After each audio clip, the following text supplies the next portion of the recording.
ছাত্র শিবিরের প্রত্যেকটা সেল আছে, তাদের লেখাপড়া করতে হয়, বই পড়তে হয়, সেই বই পড়ে তাদেরকে উত্তর দিতে হয়। এবং সেখানে দেখবেন যে তারা নিজেরা বই প্রকাশ করে, পত্রিকা প্রকাশ করে। শুধু স্লোগান দিয়ে রাজনীতি করলে হবে না, জেনে শুনে রাজনীতি করতে হবে।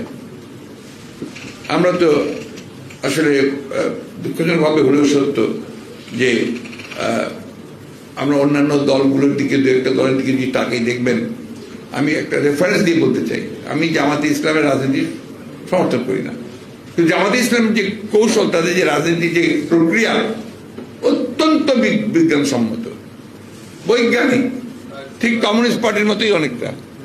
খেয়াল করে দেখবেন তাদের স্টাডি সেল আছে, তাদের যে ছাত্র শিবির আছে, সেই ছাত্র শিবির ওরা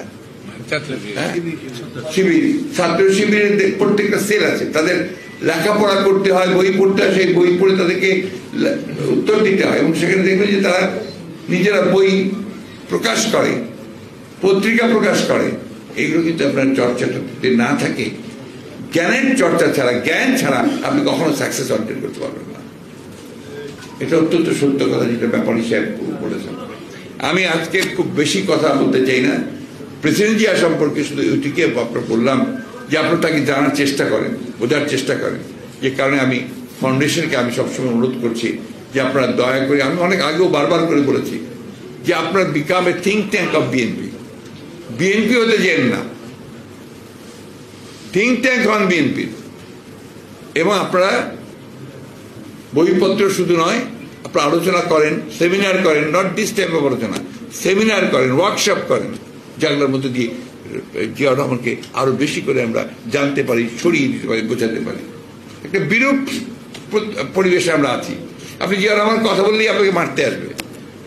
এবং এখন তো কনস্টিটিউশনে এমন কিছু ঢুকিয়েছে যে সত্য কথা বলতে গেলে আপনাকে আবার রাষ্ট্রদ্রোহিতার মামলায় দিয়ে দেবে, তাই না? তো এর মধ্যেই তো আমাদেরকে কাজ করতে হবে, এর মধ্যেই তো আমাদেরকে আমরা নিয়ে আসতে হবে জিনিসটাকে সামনে। তাই আমরা যেভাবে পড়ি আমরা সেইভাবে নিয়ে আসবো ইনশাল্লাহ। ইনশাল্লাহ বলেন, কিন্তু কাজ করেন না, কিন্তু মনে করেন না। আমি যে কথাগুলো আপনাদের বলছি আজকে, আমি কিন্তু নিজে একজন শিক্ষক ছিলাম, যে কারণেই আমি কথাগুলো আজকে আবার আপনাদেরকে বলছি যে নলেজ বেসড, যেটা বলেছেন, নলেজ বেসড সোসাইটি ছাড়া সেই সোসাইটি কখনো উপরে উঠতে পারে না। কি ভয়াবহ চিন্তা করেন, এখন আমাদের পত্রিকা খুললে আপনি লুট আর লুট আর লুট ছাড়া কিচ্ছু পাবেন না। অদ্ভুত। তারপর কারা লুট করছে? যারা আমাদের সমাজের সবচেয়ে বড় দায়িত্বে, রাষ্ট্রের দায়িত্বে, তারা। ইমাজিন, আর্মির সেনাবাহিনীর প্রধান সাবেক, ইমাজিন যারা আমাদের রক্ষা করবে, আইন শৃঙ্খলা রক্ষা বাহিনীর প্রধান, আইজি, তাদেরটা বেরিয়ে আসছে। সংসদ সদস্য চোরাচালানির সঙ্গে জড়িত, টুকরা টুকরা হয়ে যায়। কোন সমাজ?